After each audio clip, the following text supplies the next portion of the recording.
Washington Pod presents EARL Nightingale.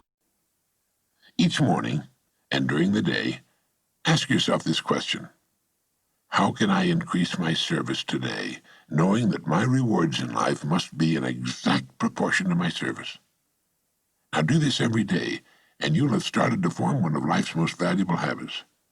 Horace Mann wrote, "If any man seeks for greatness, let him forget greatness and ask for truth, and he'll find both." You see, you can cut away all the confusion and complications and nagging worries and vague, half-formed fears by returning to the great truths, the great laws, the great verities on which all success, all accomplishment, in which the whole world is built. Drive down any street in the country, any street in any neighborhood or farm community, any street at all, and you can quickly see what the people on that street are doing for the good of the community by observing what the community is doing for them. Have you ever looked at it that way? We can tell by looking at a place of business what it's doing for the community by observing what the community has done for the place of business. Is it thriving and growing, or is it just holding its own, or soon to go out of business? Whatever the situation, it's a reflection of its service, how well its service, whatever it may be, is being accepted by the people.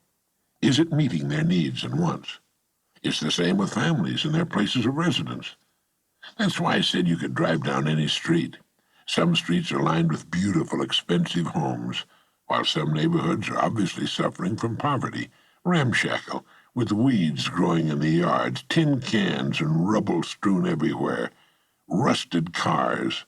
It's a reflection of what the people living in those homes, beautiful and expensive, or run down and filthy, are doing for them and for the community. That's it. It's always been a matter of interest to me that in neighborhoods with high unemployment, the people there don't seem to have enough time to keep their homes and yards tidy. While those working the hardest, while those doing the most, have the cleanest, most attractive homes with well-manicured lawns and flower gardens. Environment is a mirror of the people in that neighborhood. Change the people, and the environment will change accordingly. It reminds me of the old saying, "What you are speaks so loudly, I can't hear what you're saying." One day a man was watching a professional football game on television.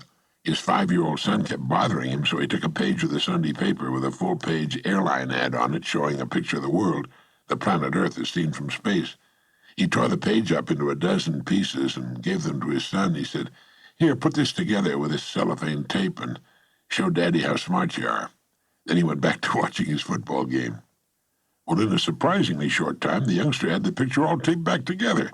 It wasn't very neat, but it was a very good job indeed for one so young. "Hey, that's amazing," the father said.